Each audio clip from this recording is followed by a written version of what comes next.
El Evangelio según Mateo, capítulo 27, versículo 45. Dice la palabra en Reina Valera 1960. Y desde la hora sexta hubo tinieblas sobre toda la tierra. Y si usted puede en su Biblia, subraye allí. Hubo tinieblas sobre toda la tierra hasta la hora novena. Cerca de la hora novena, Jesús clamó a gran voz diciendo: Elí, Elí, lama sabactani. Esto es: Dios mío, ¿por qué me has desamparado? Algunos de los que estaban allí decían al oírlo: a Elías llama a este. Y al instante, corriendo uno de ellos, tomó una esponja y la empapó de vinagre y poniéndola en una caña le dio a beber. Pero los otros decían: deja, veamos si viene Elías a librarle. Mas Jesús, habiendo otra vez clamado a gran voz, entregó el Espíritu. Y aquí, si puedes subraye esto, el velo del templo se rasgó en dos, de arriba abajo, y la tierra tembló, y las rocas se partieron, y se abrieron los sepulcros, y muchos cuerpos de santos que habían dormido se levantaron, y saliendo de los sepulcros, después de la resurrección de él, vinieron a la santa ciudad y aparecieron a muchos. El centurión y los que estaban con él guardando a Jesús, visto el terremoto y las cosas que habían sido hechas, temieron en gran manera y dijeron: verdaderamente este era Hijo de Dios. Y la iglesia dice: amén. Este era Hijo de Dios. Quiero hoy compartir una palabra que a lo largo de estos días Dios fue marcando en mi espíritu, donde creo que debemos cada uno de los que está aquí en esta noche tomar conciencia el propósito de ese sufrimiento en la cruz. Porque aquí la Biblia narra el tiempo donde Él era crucificado y estaba ya prácticamente a nada de morir. Luego dice en unos versículos que Él entregó su espíritu. Cuando Él entrega su espíritu, literalmente dice que el Señor murió. Y quiero compartir una palabra en esta noche, la cual tiene como título, para aquellos que nos siguen por las redes sociales o los que toman apunte y los que están aquí en esta noche, es una pregunta. ¿Y nosotros? Ese es el título del mensaje. ¿Y nosotros? Y lo vamos a desarrollar en esta noche porque tenemos que tener conocimiento de algunas cosas. Mire, el Nuevo Testamento empieza con 4 libros muy contemporáneos de distintos escritores. El Evangelio según Mateo, según Marcos, según Lucas, según Juan. 3 de ellos son los llamados evangelios sinópticos, ¿sí? 3 de ellos, Mateo, Marcos y Lucas, son llamados los evangelios sinópticos. Pero también encontramos que está el Evangelio de Juan, donde en este caso los 4 narran la muerte de Cristo, y Juan en especial manera da otros detalles de cómo fue la crucifixión de nuestro Señor, cómo fue ese tiempo en la tierra. Pero, ¿por qué se llaman los evangelios sinópticos? Yo debo conocerlo a esto, debo saber. Tiene un motivo. Se llaman sinópticos porque indican que los contenidos de estos tres evangelios, ¿de quién estábamos hablando? De Mateo, de Marcos y de Lucas. Juan se corre un poquito porque él habla sobre cosas más específicas, pero también habla de la muerte del Señor. Y estos tres evangelios se llaman sinópticos porque pueden disponerse para ser vistos juntos. Si usted los pone en forma paralela, van a encontrar que dicen prácticamente lo mismo. Cambian algunas palabras. Y donde también hay similitudes en la narración, porque usted lea a Mateo, lea a Marcos y lea a Lucas, y va a encontrar que la narración es prácticamente las mismas palabras. No cambia mucho en palabras la narración, debido a que existe una armonía entre estos tres escritores, Mateo, Marcos y Lucas. Incluso los tres, los cuales son sinópticos, dice que son bastante similares, pero hay diferencias en cuanto al orden y lugar de diversos episodios. Son similares en la narración, pero algunos dan datos que no es que no sucedía eso, sino que tal vez tenían en cuenta otras cosas. Porque, por ejemplo, el Evangelio de Mateo habla del Sermón del Monte. ¿Sí? Quiere decir que el Señor estuvo allí hablando a la gente. ¿En dónde estaba? En el Sermón del Monte. Estaba en un monte. Esa es la mirada de Mateo. Pero mire, Lucas habla también del Sermón del Monte, pero dice que da reseña a un lugar llano. ¿Puede en un monte haber un lugar llano? ¿Puede? ¿Sí? ¿Sí? A ver, el mensaje no cambia. Lo que cambia es la mirada de ciertas cosas según el escritor. Porque Mateo dice que estaba en el monte. Y Lucas dice en un lugar llano. Pero hay montes o hay montañas que tienen lugares llanos. El mensaje es el mismo. Por eso se llama sinópticos a Mateo, a Marco y a Lucas. Y leyendo la palabra, hoy quiero hablar por medio de la mirada de Mateo. Me interesó mucho, leí el capítulo 27 una vez más, lo volví a leer, y en esto que narra acerca de lo que el Señor hizo en la cruz del Calvario, me gustó mucho la mirada de Mateo. Sobre algo que él da más claridad y más profundidad a la crucifixión y que Dios me hizo ver. Dios me mostró diferente a Mateo,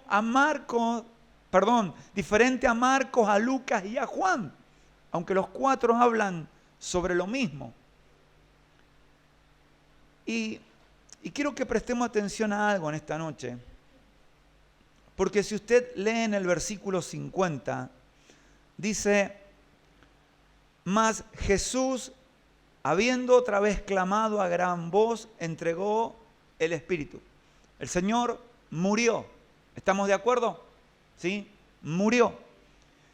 Y dice, y he aquí, el velo del templo se rasgó en dos, de arriba a abajo, y la tierra tembló, y las rocas se partieron y se abrieron los sepulcros.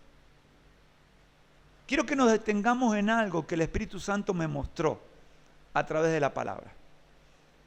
Porque eso ante todas las personas que estaban, podríamos estar hablando de lo que sucedió en el mundo terrenal, ¿sí? Porque esto es literal. ¿Cuántos están de acuerdo que el velo se rasgó de arriba abajo en dos? ¿Están de acuerdo? ¿Sí? Dice que las rocas se partieron. los sepulcros se abrieron, hubo un terremoto en la tierra. Entonces tendríamos que estar relacionándolo al mundo natural, lo que sucedía en ese momento que el Señor expiró su espíritu. Pero hay algo que sucede en el mundo espiritual.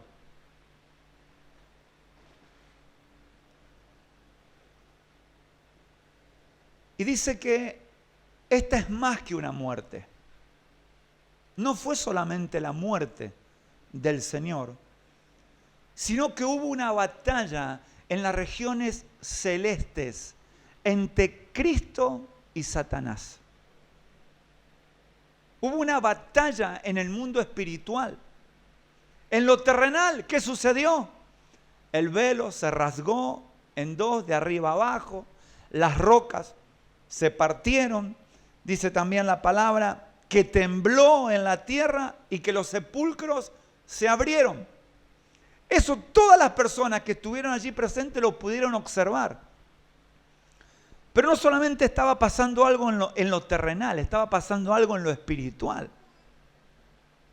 Que allí está lo importante de Pascua para el cristianismo.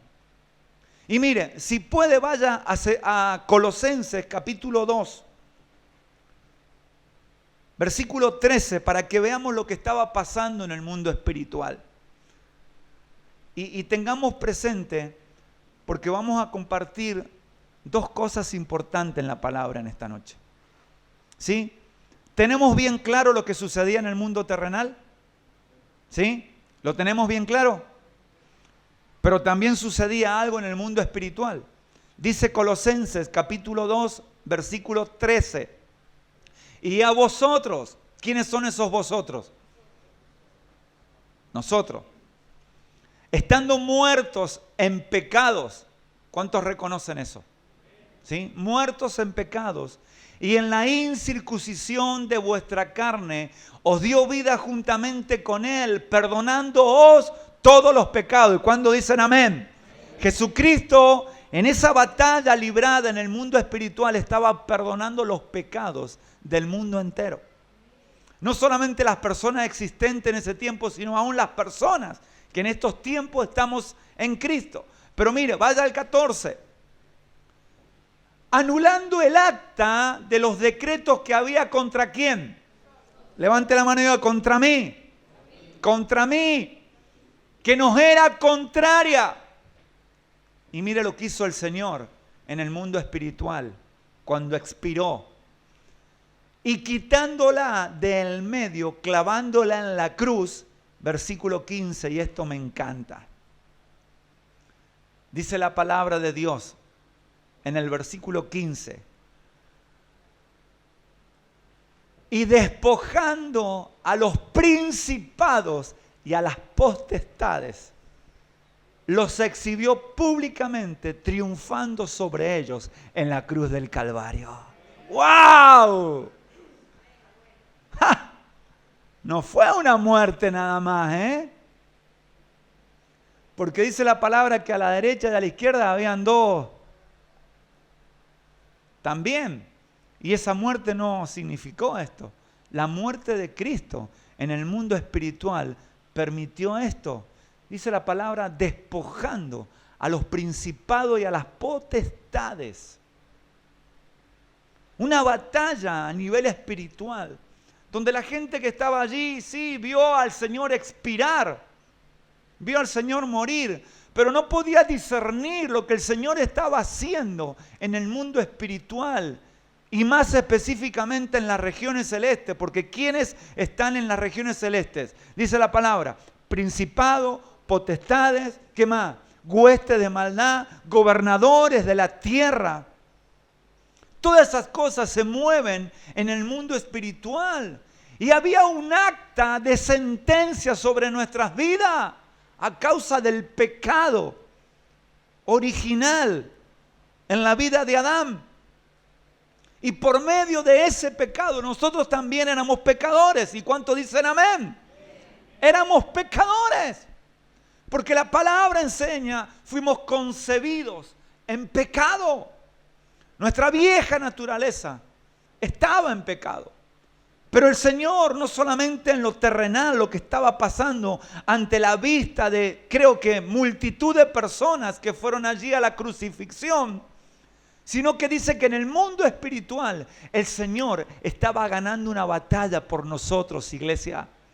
La batalla contra el pecado. La batalla contra la muerte. Por eso quiero hablar algo especial en esta noche.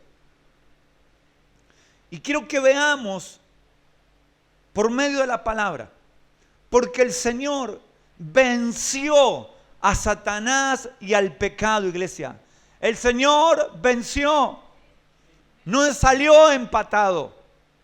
No fue derrotado. El Señor venció al pecado y a Satanás. ¿Y la iglesia qué debe hacer? ¿Y nosotros qué debemos hacer? Vencer, dígalo, al pecado y a Satanás. ¿Y cuántos creen que podemos? En el nombre de Jesús podemos. Quiero hoy, muy rápidamente, que me acompañe al libro de Números. Porque mire, cuando el Señor dice que venció al pecado, venció al pecado. Y no hay distintos tipos de pecado. Pecado es pecado, ¿sí?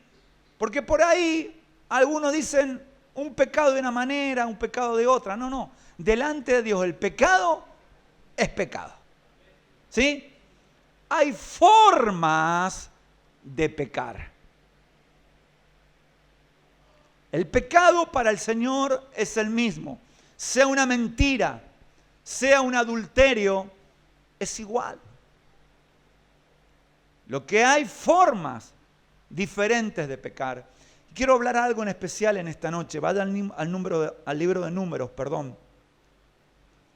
Algo que la iglesia tiene que vencer y que el Espíritu Santo marcó en mi corazón. Números capítulo 12, versículo 1 y 2. Porque esta es una forma de cometer pecado. ¿Y qué la iglesia? ¿Cuántos somos iglesia? La iglesia, escuche lo que le voy a decir, debemos sacar. Debemos sacar, no permitir. Números capítulo 12, versículo 1 y 2. Dice la palabra, María y Aarón. ¿Quiénes eran María y Aarón? ¿Hermanos de quién? De Moisés. Hermanos de sangre. Hablaron contra Moisés a causa de la mujer cusita que había tomado a Aarón. ¿Por qué la había tomado mujer cusita? Perdón, Moisés. Y dijeron, ¿solamente por Moisés ha hablado Jehová? ¿No ha hablado también por nosotros? Y lo oyó Jehová. Ahora vaya al versículo 8. Cara a cara hablaré con él y claramente, y no por figuras, y verá la apariencia de Jehová, porque pues no tuvisteis temor de hablar contra mi siervo Moisés. Entonces la ira de Jehová se encendió contra ellos y se fue. ¿A qué está haciendo referencia la palabra aquí en este caso cuando María y Aarón hablan en contra de Moisés? A un espíritu que se mueve y que la iglesia, los que hemos sido victoriosos en esa batalla librada en las regiones celestes a través de la muerte de nuestro Señor Jesucristo, y que Él venció, pero que nosotros también tenemos que vencer, es el pecado de la murmuración, iglesia. El pecado de la murmuración ya en los tiempos antiguos existía. Porque María y Aarón hablaron en contra de Moisés. quien era el siervo de Dios. Y te quiero decir algo, ¿por qué tenemos que quitar? Porque la murmuración hace daño a la iglesia. La murmuración hace daño a la iglesia. Pero también al cuerpo de Cristo. Cuando hay murmuración, yo estoy hablando en contra del cuerpo de Cristo. Ya no estoy hablando en contra de un siervo. Estoy hablando en contra del cuerpo de Cristo. Y dice la palabra que a causa de ese pecado, a María le vino una lepra. Y tuvo que ser expulsada por 7 días fuera del campamento y no podía regresar hasta que la lepra no se quitara. Quiere decir que el pecado de murmuración, y vuelvo a remarcar esto, el pecado para Dios es uno solo, es el mismo. Lo que hay son formas de pecar. Pero este pecado de murmuración trae consecuencias. Y yo como iglesia no me puedo permitir que ese pecado esté en el cuerpo de Cristo. No lo puedo permitir. Debo levantarme en contra. Porque te voy a decir algo. Mientras haya murmuración en la iglesia, no hay manifestación del Espíritu Santo. No hay poder de Dios. No hay milagro. No está la gloria de Dios. Porque hay un espíritu que ha tomado a la iglesia, al cuerpo de Cristo. ¿Quién se va a levantar en contra de ese pecado? ¿Quién se va a levantar? Nosotros. Si el Señor ya lo venció. El Señor, cuando estaba allí expirando su espíritu, entregándose a la muerte, estaba venciendo al pecado de la murmuración también. Y yo como iglesia y como hijo de Dios tengo la obligación de ir en contra de este pecado, de este espíritu que se infiltra en las iglesias por medio de la murmuración y que no trae la bendición de Dios, iglesia. Y te voy a decir algo, no solamente murmura la persona, sino que arrastra a otros a este espíritu de murmuración. Porque cuando se le habla mal a alguien, ¿qué hace esa persona? ¿Habla bien? ¿Habla mal?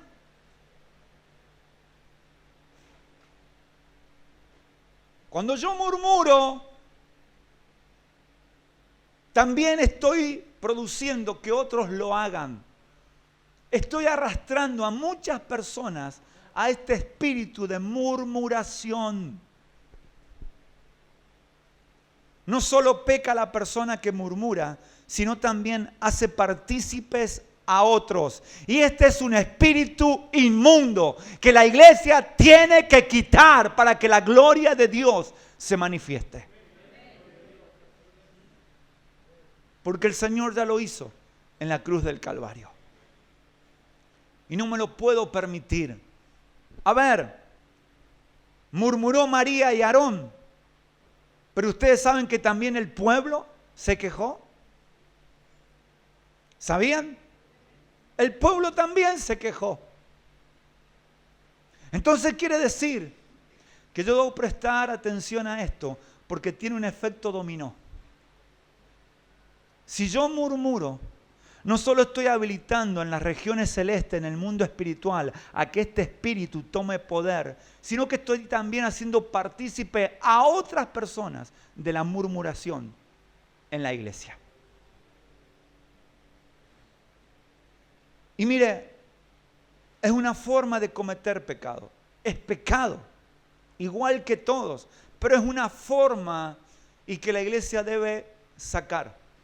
Son los días en que te levantes en contra de la murmuración. Porque no trae cosas buenas.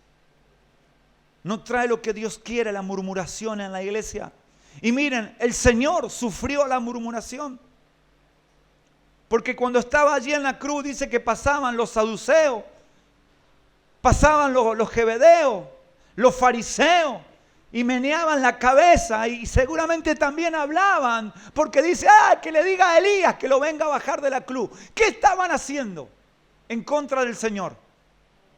Murmurando. Solamente Moisés lo sufrió. No, el Señor también lo sufrió. La iglesia también lo sufre. Porque hay personas que habilitan a este espíritu de murmuración. Y es peor que la lepra. ¿Usted sabe por qué se tenía que sacar a un leproso fuera del campamento? Diga conmigo, para que no contaminara a otros. ¿Por qué le tenían que sacar a María? Para que no contaminara la enfermedad. Pero el pecado de murmuración ya lo había hecho. Entonces nosotros tenemos que orar y tenemos que levantarnos porque el Señor ya venció. A todo, dice, principado, a toda potestad, a todo lo que se movía en las regiones celestes, que era algo que ante los ojos de las personas que estaban ahí no podían ver. Ellos veían lo que sucedía en lo terrenal, pero no podían discernir lo que estaba sucediendo en el mundo espiritual, donde Cristo estaba batallando contra Satanás y el pecado, iglesia. Porque si no, Colosenses 2:15 no diría, y nos despojó, pero también nos perdonó a cada uno de nosotros. Cristo venció al pecado. Y el Espíritu Santo me marcó este pecado en especial manera, la murmuración. No estás en el cuerpo para hablar mal de otros. Estás para bendecir a otros. Y dice la palabra que se levantaron contra el siervo de Dios. Y te doy un tips. Ten cuidado de levantarte contra un ungido de Dios. Ten cuidado, iglesia. Porque las consecuencias vienen. Y yo debo trabajar como cuerpo, como familia, en contra de la murmuración. Es un espíritu inmundo que se infiltra, que hace daño al cuerpo, que no bendice a la iglesia. El Señor lo destruyó. Lo destruyó. Y nosotros,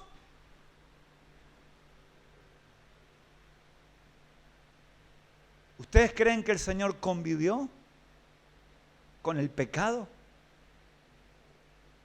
Lo destruyó al pecado. Y la iglesia debe tomar la misma actitud. Y esto es muy fuerte. No nos damos cuenta que si yo murmuro contra alguien, las demás personas también lo van a hacer. Y van a venir consecuencias que solamente el arrepentimiento puede cambiar. A María le vino esta lepra y tal vez le pidió por favor a Moisés que orara para que Dios se la quitara. Y no se la quitó. Estuvo 7 días fuera del campamento, porque si quedaba en el campamento, la consecuencia era que tenía que ser apedreada hasta morir. Iglesia, te quiero hablar al espíritu en esta noche.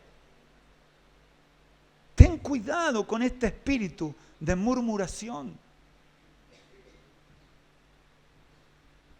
Es algo muy dañino. Y más cuando lo haces contra un siervo de Dios. Ten cuidado, iglesia.